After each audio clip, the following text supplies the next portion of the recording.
Breaking news చూస్తున్నాము. గాదె Sai Krishna missing కేసులో కీలక పరిణామం చోటు చేసుకుంది. కృష్ణలంక సిఐ నాగరాజు పైన హత్యాయత్నం కేసుని నమోదు చేశారు.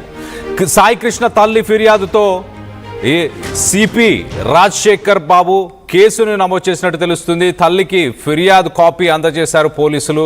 బిఎన్ఎస్ సెక్షన్ 103 సబ్సెక్షన్ 1 హత్య కేసు. దీనికి జీవిత ఖైదు శిక్ష పడే అవకాశం ఉంది. మరోపక్కన సెక్షన్ 127 సబ్సెక్షన్ 4 దీనికి 10 రోజులకు పైగా అక్రమ నిర్బంధం. అంటే పోలీసులు వాళ్ళకి ఎలాంటి అధికారాలు ఉండవు. అంటే ఫ్యామిలీకి ఖచ్చితంగా ఇన్ఫర్మేషన్ పాస్ చేసిన తర్వాతనే అరెస్ట్ చేయాల్సిన అవసరం ఉంటుంది. అలాగే అరెస్ట్ చేసే సమయంలో 2 సాక్షులు కూడా ఉండాలి.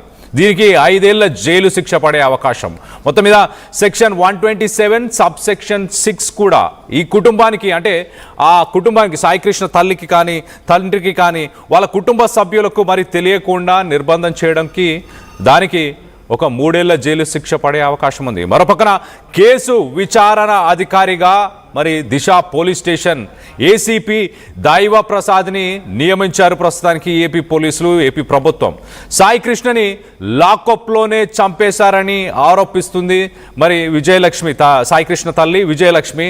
సాయి కృష్ణను చంపేసి మరి దహనం చేశారంటూ తల్లి ఆరోపిస్తుంది.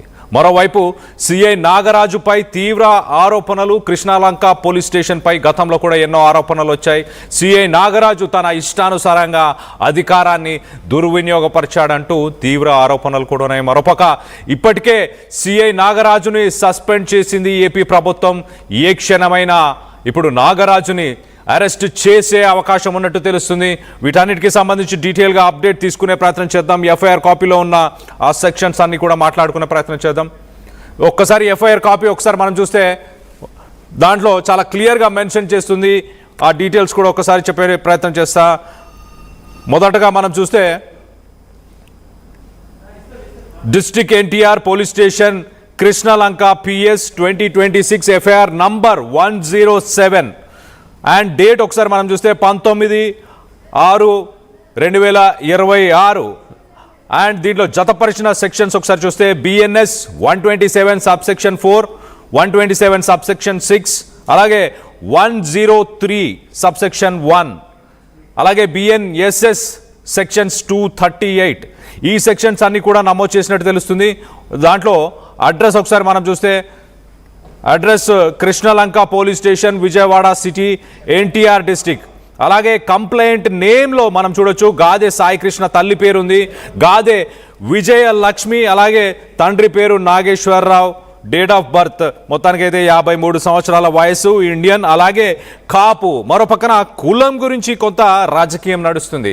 కావాలనే ఇలాంటి చర్యలను చేపడుతున్నారు. డిప్యూటీ సీఎం పవన్ కళ్యాణ్కి ఆ సామాజిక వర్గానికి సంబంధించిన వాళ్ళని దూరం చేద్దామన్న ప్రయత్నంతోనే ఇలా చేస్తున్నారంటూ కూడా మాట్లాడుకొచ్చారు. ఒక్కసారి మనం చూస్తే గాదె సాయి కృష్ణ ఇంటి అడ్రస్ కూడా మనం చూడొచ్చు. 41-12-24 రాజీవ్ కాలనీ, సత్యం గారి దొడ్డి, కృష్ణలంక, విజయవాడ. అలాగే details of the known suspected unknown accused with full particulars. మనం 7th పాయింట్ చూస్తే కనుక సస్పెక్టెడ్ అన్నోన్ అక్యూజ్డ్ అన్న దగ్గర ఉన్న వివరాలు ఒకసారి మనం చూస్తే దాంట్లో చాలా క్లియర్గా సిఐ నాగరాజు పేరు మాత్రమే ఉంది. మరి కానిస్టేబుల్స్ ఆ స్టేషన్లో ఆ రోజు ఉన్న ఎస్ఐ కావచ్చు, ఏఎస్ఐ కావచ్చు, వీరందరూ దాంట్లో భాగం కాదా? వీళ్ళ పేర్లని ఎందుకు జతపరచలేదు? వీటన్నిటికి సంబంధించి అప్డేట్ తీసుకునే ప్రయత్నం చేద్దాం. ఎస్, మనం చూస్తే కానిస్టేబుల్ అశోక్ ఉన్నాడు, శ్రీనివాస్ ఉన్నాడు. వీళ్ళందరూ ప్రధానంగా దాంట్లో నిందితులు. వీళ్ళు దగ్గరుండి చనిపోయిన తర్వాత సాయి కృష్ణ మృతదేహాన్ని ఒక బైక్ పైన వీరిద్దరు మధ్యలో కూర్చోపెట్టుకొని మరి కృష్ణలంకలో ఉన్న శ్మశాన వాటికకు తీసుకెళ్లి మరి దహనం చేశారు అంటూ కూడా ఆరోపణలు వచ్చాయి. మరి వీళ్ళ పేర్లు ఎందుకు జతపరచలేదు? వాళ్ళపైన మరొక కేసు నమోదయ్యే అవకాశం ఉందా? వీటన్నిటికి సంబంధించి డీటెయిల్గా మాట్లాడుకునే ప్రయత్నం చేద్దాం. ఏపీ నుంచి మా ఇన్పుట్ ఎడిటర్ కృష్ణమోహన్ అందుబాటులో ఉన్నారు. కృష్ణమోహన్తో మాట్లాడి తెలుసుకునే ప్రయత్నం చేద్దాం. కృష్ణమోహన్, చెప్పండి, ఎఫ్ఐఆర్ కాపీలో అంటే దీనికి సంబంధించిన ఎఫ్ఐఆర్ కాపీలో కేసు నమోదైంది, సెక్షన్లు జతపరిచారు, ఇదంతా బాగానే ఉంది. ఏ క్షణమైనా నాగరాజుని అరెస్ట్ చేసే అవకాశం ఉంది, అంత బాగానే ఉంది. కానీ మరి కానిస్టేబుల్ పేర్లు ఎందుకు దీంట్లో మెన్షన్ చేయలేదు? ఎలా చూడాలి దీన్ని? అంటే కేసుని సీరియస్గా తీసుకున్నారా అనుకోవాలా, లేక కొంత నీరుగార్చే ప్రయత్నం చేస్తున్నారా? ఆ రోజు స్టేషన్లో ఉన్న ప్రతి ఒక్కరి మీద కేసు అవ్వాలా వద్దా? కృష్ణమోహన్, ఎస్ చెప్పండి. డెఫినెట్ గా ఈ వ్యవహారంలో అంటే తెల్లవారుజామున రాత్రి సిపిని నేరుగా వ్యవహారంలో బాధితుల నుంచి కంప్లైంట్ స్వీకరించడం, తర్వాత అప్పటికప్పుడు ఎఫ్ఐఆర్ కూడా నమోదు చేయడం. ఎఫ్ఐఆర్ ఇప్పుడు కేసు పోలీసులకి ఎవరైతే నాగరాజు సిఏ నాగరాజు ఉన్నారో సిఏ నాగరాజు మీద 107/2026 కేసుని ఎఫ్ఐఆర్ నమోదు చేశారు. సెక్షన్స్ కూడా చాలా బలమైన సెక్షన్స్ పెట్టారు. బిఎన్ఎస్ 127(6), 127(6), తర్వాత 103/1, అలాగే 238. అంటే హత్యా ప్రయత్నం. ఇప్పుడు ఐపీఎస్ లో అయితే 302 సెక్షన్ కింద, అదే బిఎన్ఎస్ కొత్త చట్టంలో అయితే 103/1. సో ఈ యాంగిల్లో ఖచ్చితంగా ఈ కేసుకు సంబంధించి చాలా వరకు అంటే అటెంప్ట్ మర్డర్ చేయడం, అంటే ఒక మర్డర్ కేసులో ఏ విధంగా ఉంటుందో ఆ విధంగానే చూడాలి ఈ సెక్షన్స్ ని.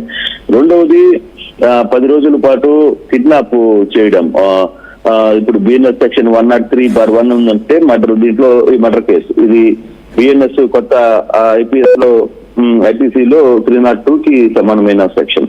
తర్వాత దీనికి సంబంధించి మరణదండన లేదు జీవిత ఖైదీ కూడా ఉండే పరిస్థితి ఉంటుంది. రెండవది బిఎన్ఎస్ సెక్షన్ 127/4, 10 రోజులకు పైగా అక్రమ నిర్బంధం పెట్టి వీళ్ళని ఎవరిని దీనికి కూడా 5 సంవత్సరాలు జైలు శిక్ష పడే అవకాశం ఉంది. మూడవది బిఎన్ఎస్ సెక్షన్ 127/6, ఇది ఆ రహస్య నిర్బంధం, సీక్రెట్ కన్ఫైన్మెంట్ అంటారు దీన్ని. ఇది చాలా కీలకమైన సెక్షన్ గా ఉంటుంది. ఇది కుటుంబ సభ్యులకు తెలియకుండా, ప్రభుత్వ అధికారులకు తెలియకుండా తనని ఎక్కడో రహస్యంగా నిర్బంధించి దీని మీద మరో 3 సంవత్సరాలు కూడా కేసు జరిగే పరిస్థితి. 127(6) దీనికి కూడా కస్టోడియల్ టార్చర్, అక్రమ నిర్బంధం, అలాగే అపహరణలో ఈ సెక్షన్స్ ఏ విధంగా ఉంటాయనేది కూడా చూడాలి. రెండవది బిఎన్ఎస్ఎస్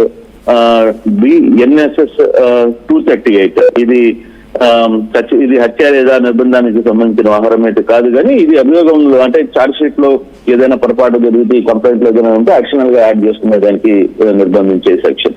ఇది ఈ అన్ని సెక్షన్స్ ఒక సిఐ నాగరాజు మీద పెట్టారు, బాగానే ఉంటాయి.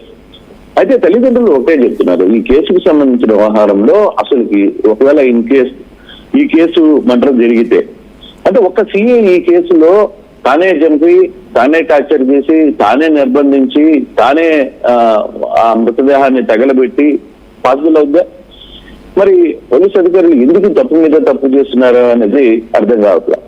ఒక కేసుకు సంబంధించి ఆ కేసులో 6 మంది కానిస్టేబుల్ విపరీతంగా కొట్టారు. కానిస్టేబుల్ సహాయం, కానిస్టేబుల్ తీసుకువెళ్ళి మర్డర్ కేసు చేయడం, తర్వాత తీసి చనిపోయిన తర్వాత అతన్ని నేరుగా దానక్రియలు చేయడం, ఇన్ని జరుగుతుంటే ఎందుకు మళ్ళీ అదే తప్పు జరుగుతుంది అనేది ఇక్కడ ప్రతి ఒక్కరికి ఉదయించే ప్రశ్న.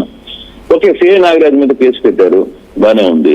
సిఐ నాగరాజ్ తో పాటు మిగతా వాళ్ళ పేర్లు కూడా ఉండాలి కదా సెక్షన్ లో. అసలు ఈ ఒక వ్యక్తిని నిర్బంధించడం, 10 రోజులు టార్చర్ చేయడం, ఒకవేళ ఫర్ సపోజ్ సిఐ నాగరాజే ఓకే ఇది ఎవరికి సంబంధం లేదు నేనే భరిస్తాను అని నేను అనుకున్నా, మరి తాను ఒక్కడే పోయి మార్కాపురం మార్కాపురానికి వెళ్ళి అతన్ని తీసుకుని వచ్చాడా? తానొక్కడే కానిస్టేబుల్ మా పోలీస్ స్టేషన్ లో కట్టేసి అందరినీ కొట్టాడా? తానొక్కడే చనిపోయిన మృతదేహాన్ని భుజాల మీద వేసుకుని వెళ్ళి కాల్చాడా? లేదు తానొక్కడే శ్మశానంలో బూడిదల్ని మొత్తాన్ని మాయం చేసే ప్రయత్నం చేశాడా? ఇన్ని సెక్షన్స్, ఇన్ని కేసులు ఉంటే కనీసం కానిస్టేబుల్ పేర్లు ఎందుకు ఉంచలేదు అనేది ఇప్పుడు ప్రధానంగా వస్తున్న డౌట్. ఇది ఒక మరో తప్పుకి ఆస్కారం ప్రభుత్వం చేస్తుంది అనేది ఒక విమర్శలు వస్తున్నాయి.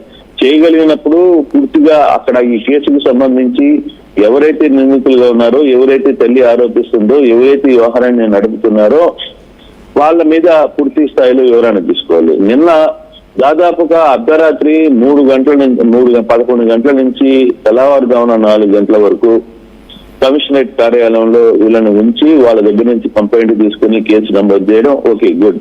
మొత్తం మీద ఒక ఎఫెక్ట్ అయితే స్టార్ట్ అయింది ఈ కేసుకు సంబంధించిన వ్యవహారంలో. ఏదైతే మొదట కేసు కూడా ఇప్పుడు దాకా లేదు. ఇప్పుడు దాకా ఫస్ట్ విఆర్ లో ఉన్నారు, ఆ తర్వాత మళ్ళీ డిస్మిస్ అన్నారు, సస్పెన్షన్ అన్నారు, తర్వాత ఈ రోజు రాత్రికి ఎఫ్ఐఆర్ అన్నారు. బాగానే ఉంది. మరి ఎఫ్ఐఆర్ కి నమోదు అయితే మిగతా వాళ్ళని ఎందుకు విడిచిపెట్టే ప్రయత్నం జరుగుతుంది? ఈ కేసులో ఇంకే వేరే ఏమైనా లాబింగ్ జరుగుతోందా అనే ఒక చర్చ అయితే చాలా గట్టిగా వినిపిస్తోంది. చూడాలి. తెల్లవారుజామున వరకు తల్లిదండ్రులు అక్కడే కమిషనరేట్ లోనే ఉన్నారు. అక్కడి నుంచి వాళ్ళని ఇక్కడికి పంపించే ప్రయత్నం చేశారు. ఎఫ్ఐఆర్ నమోదైంది, ఎఫ్ఐఆర్ కాపీ కూడా వచ్చింది. కాబట్టి అయితే ఈ కేసు ఇంతటితో ఆగే పరిస్థితి ఉండదు కళ్యాణ్. కారణం ఏంటంటే ఒక వ్యక్తిని చంపి టార్చర్ చేసి తర్వాత అరెస్ట్ చేయడం, తర్వాత చంపడం, తర్వాత టార్చర్ చేయడం, చనిపోవడం, ఆ తర్వాత ఆయన మృతదేహాన్ని కాల్చివేయడం, ఈ అంశంలో చాలా సీరియస్ ఇష్యూ వెళ్తుంది. అది బేసిక్ గా 1-2 వెళ్లే ప్రయత్నం అయితే కాదు. దీనికి సంబంధించి పూర్తి స్థాయిలో ఇంకా ఎంక్వైరీ జరుగుతుంది. ఇప్పుడే ఎఫ్ఐఆర్ నమోదు అయింది కాబట్టి దీని మీద ఇన్వెస్టిగేషన్ అధికారులు, తర్వాత ఇతర అధికారులు వీళ్ళందరినీ వచ్చే ఛాన్సెస్ ఉన్నాయి. కాబట్టి రాబోయే రోజుల్లో ఈ కేసు ఎంత తీవ్రంగా వెళ్ళబోతుంది? తల్లిదండ్రులు ఈ ఎఫ్ఐఆర్ వాళ్ళు ఓకేనా, ఇంతవరకు ఓకేనా? ఓన్లీ సిఐనే టార్గెట్ చేసి సిఐనే బలిపశువులు చేయాలని అనుకుంటున్నారా? సిఐ ఒకవేళ తప్పు చేసుంటే సిఐ ఒకటే చేయగలడా ఈ తప్పుని? దీనికి సహకరించిన వ్యక్తులు ఎవరు? దీనిపైన ఉన్న అధికారులు ఎవరు? అంటే ఈ కేసులో కొందరు మెడకి ఈ కేసు చుట్టుకోబోతుంది. పెద్ద స్థాయి అధికారుల దాకా ఇది వెళ్ళబోతుంది. వెళ్తున్న నేపథ్యంలో సిఐ తానుగా శిక్ష వేసుకుంటున్నాడా, లేదు సిఐని ఓన్లీ చుట్టే ప్రయత్నం చేస్తున్నారా? సిఐకి మాత్రమే ఈ వ్యవహారాన్ని ఉంచే ప్రయత్నం చేస్తున్నారనేది చూడాలి కళ్యాణ్. కానీ ఏదైనా ఈ ఇష్యూలో పోలీసులు మరోసారి కానిస్టేబుల్ అతన్ని టార్చర్ చేసిన వ్యవహారంలో వీళ్ళందరినీ పెట్టకపోవడం వల్ల మరో అలిగేషన్ కి కారణమవుతారా అనేది ఇప్పుడు ఏం జరగబోతుంది అనేది చూడాలి. మనకున్న సమాచారం సిఐ నేరుగా నేను అతనే లొంగిపోతాను అని సమాచారం ఇచ్చిన నేపథ్యంలో తాను బహుశా మరి కొద్దిసేపట్లో లొంగిపోయే అవకాశం కూడా చాలా స్పష్టంగా ఉంది కళ్యాణ్.